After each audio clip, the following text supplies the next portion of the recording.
भारत का दांव ड्रैगन पड़ा चित। एससीओ समिट से पहले भारत की बड़ी जीत। एलएसी से सेनाएं लौटी, हालात हुए नॉर्मल। डोकलाम में भी चीन पर भारी पड़ा भारत। भारत ने एससीओ बैठक को चीन के खिलाफ प्रभावी कूटनीतिक हथियार के रूप में इस्तेमाल किया और नतीजा दिखने लगा। 2 साल से एलएसी पॉइंट 15 पर अड़ी दोनों देशों की सेनाएं वापस लौट गई। अब ये पुरानी पोजीशंस पर लौट चुके हैं, मतलब टकराव की आशंका वाली इस जगह पर तनाव कम हुआ है। दरअसल उज्बेकिस्तान के समरकंद में होने वाले एससीओ सम्मेलन के नजदीक आते ही भारतीय अफसरों ने चीन से साफ तौर पर कहा कि प्रधानमंत्री मोदी इस सम्मेलन में तभी हिस्सा लेंगे जब वो एलएसी पर अप्रैल 2020 से ही तैनात अपनी सेनाओं को पहले की स्थिति में वापस बुला लेगा। इस संदेश का चीन पर असर दिखा और उसने 8 सितंबर को एलएसी में पूर्वी लद्दाख के हॉट स्प्रिंग गोरगा इलाके से हटना शुरू कर दिया। अब सवाल उठता है कि क्या इस पोजीशन से बात आगे भी बढ़ेगी? देखिए, अभी जो भारत और चीन की सेनाएं वापस हो गई हैं और टेंशन्स कम हुए हमारी एलएसी पर, इसका कोई ज्यादा लॉन्ग टर्म प्रभाव नहीं पड़ेगा, क्योंकि देखिए तो मिलिट्री लेवल पे बातें हुई, मामला ठीक है, सुलझ गया है अभी के लिए, पर लॉन्ग टर्म में ये कोई शांति की कोई ज्यादा होप नहीं देता है अभी भी, क्योंकि लॉन्ग टर्म में जो शांति होगी भारत और चाइना के बीच में लाइन ऑफ एक्चुअल कंट्रोल को लेकर, उसमें लीडरशिप्स को इन्वॉल्व होना पड़ेगा, चाइना के लीडर को और भारत के लीडर को, पॉलिटिकल लीडरशिप।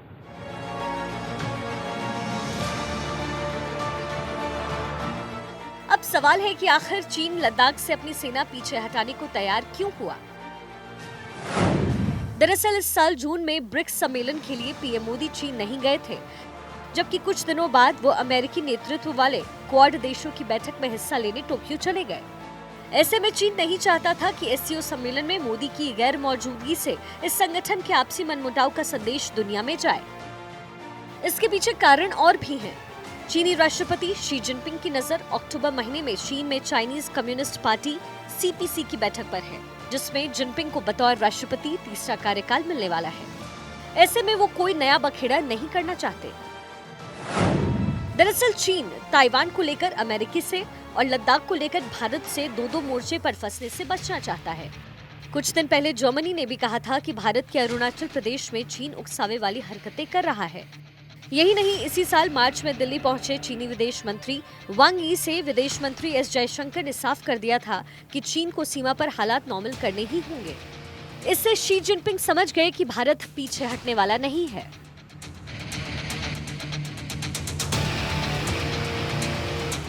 अभी तो यह लगता है कि चाइना ने जो रिट्रीट करा है, इसके पीछे चाइना की डोमेस्टिक पॉलिटिक्स का असर है, नो डाउट, क्योंकि अभी शी जिनपिंग को आने वाले महीने में री इलेक्शन के लिए जाना है, तीसरी टर्म उन्हें मिलेगी, तो वो शायद नहीं चाहते इस समय कि टेंशन्स बढ़े, क्योंकि ताइवान को लेकर ऑलरेडी माहौल काफी खराब हो रखा है चाइना का। भारत से भी टेंशन्स अगर बढ़ी रही तो शी जिनपिंग की अपनी गद्दी देश के अंदर थोड़ी गड़बड़ा रही है, क्योंकि वहां नेशनलिस्ट हैं जो वो कह रहे हैं शी जिनपिंग को कि भाई आप कैसी फॉरेन पॉलिसी चला रहे हो।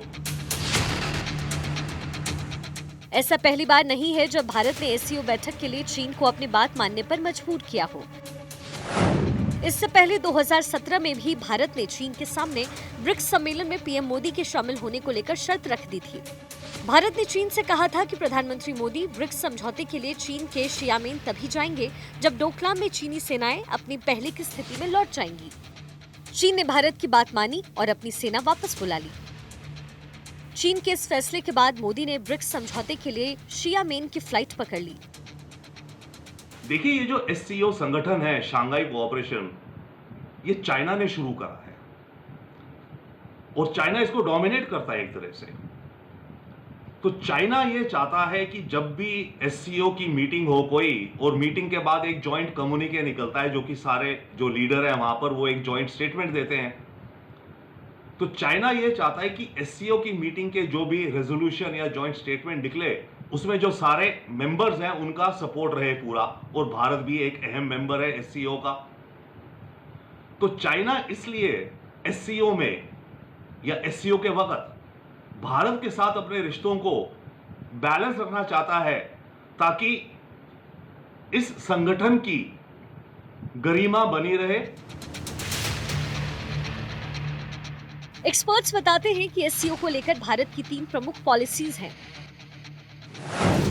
रूस से संबंध मजबूत करना, पड़ोसी देशों चीन और पाकिस्तान के दबदबे पर लगाम लगाना और जवाब देना, सेंट्रल एशियाई देशों के साथ सहयोग बढ़ाना।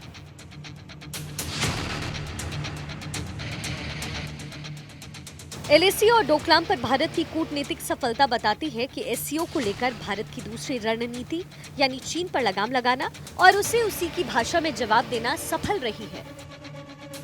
लेकिन सवाल उठता है कि इस बार की एससीओ समिट में शी जिनपिंग और पीएम मोदी मिल क्यों नहीं रहे हैं। एक्सपर्ट्स कहते हैं इनकी मुलाकात होती तो एलएसी पर स्थायी शांति का रास्ता निकल सकता था। हालांकि पिछले महीने भारत के राष्ट्रीय सुरक्षा सलाहकार अजीत डोभाल अचानक मॉस्को गए, इसे जनरल विजिट नहीं माना जा सकता। कुछ तो बैकडोर डिप्लोमेसी के तहत हो रहा है, लेकिन क्या हो रहा है इसका खुलासा अब तक नहीं हुआ। हालांकि अब यह तय हो गया है कि चीनी राष्ट्रपति शी जिनपिंग और पीएम मोदी समरकंद में नहीं मिलेंगे। Bureau report, Bharat 24। हम बात कर रहे हैं चीन के दाव की, क्योंकि सिर्फ विस्तारवाद नीति तक ही चीन सीमित नहीं है। भारत में चीनी शेल कंपनियां सिरदर्द बनी हुई हैं। इससे देश की वित्तीय सुरक्षा को भी काफी खतरा है। इन पर हाल ही में एक्शन लिया गया और इससे सरगना को गिरफ्तार किया गया। सीमा से लेकर देश के अंदर तक चीन की चुनौती से हम निपट रहे हैं और चीन को हर मोर्चे पर हरा रहे हैं। ये रिपोर्ट देखिए, लेकिन इससे पहले जान लीजिए कि आखिर शेल कंपनी होती क्या है। शेल कंपनी उसको कहते हैं जिसका अस्तित्व सिर्फ कागजों में होता है और ये बस रजिस्टर्ड होती रहती है। इस प्रकार की कंपनी की कोई वास्तविक पहचान, पूंजी, कार्यालय और कर्मचारी होते नहीं।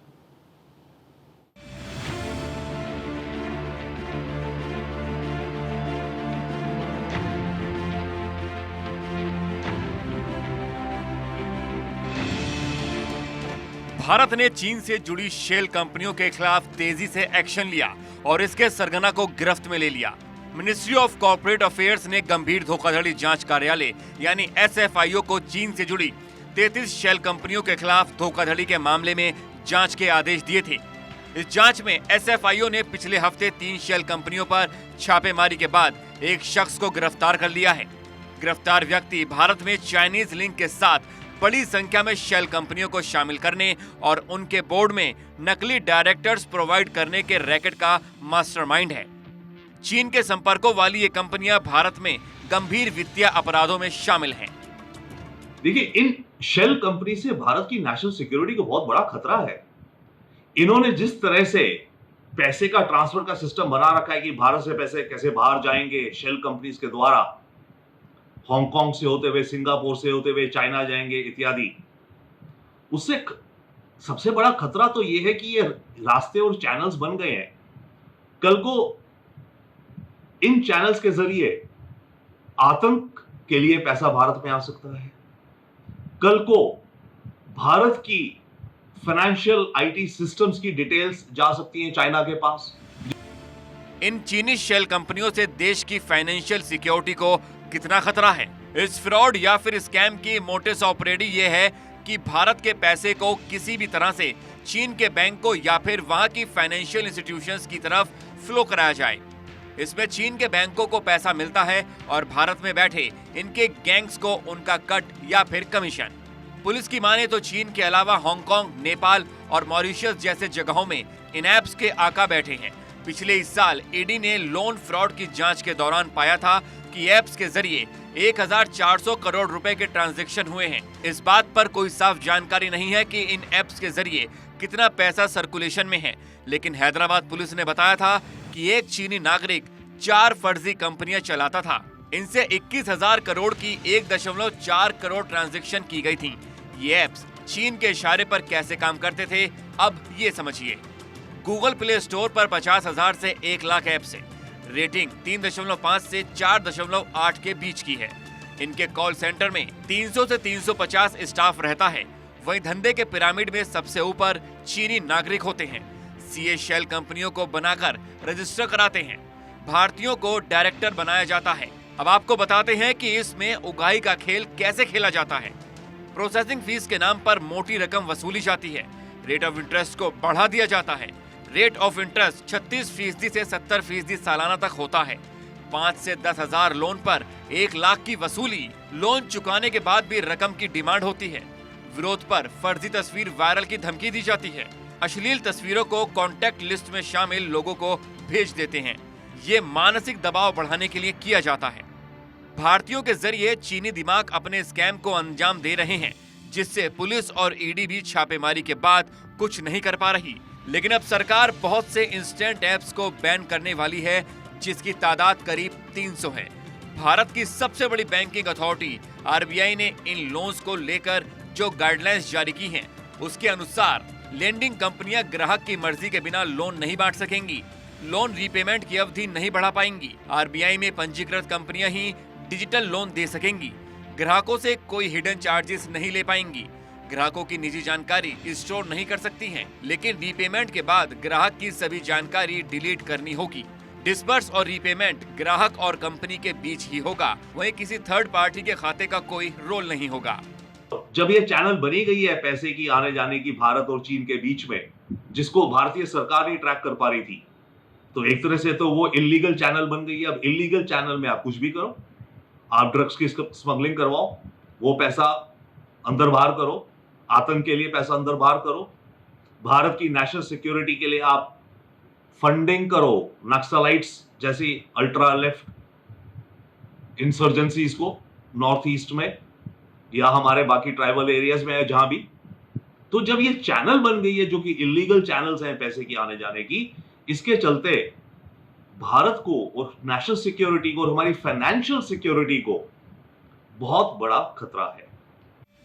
जाहिर है चीन भारत के खिलाफ साजिश पर साजिश रच रहा है, लेकिन न्यू इंडिया चीन की हर हरकतों पर नजर रखे हुए है और उसे हर मोर्चे पर करारा जवाब भी दे रहा है। Bureau report, Bharat 24। तो भारत विशेष में फिलहाल इतना ही।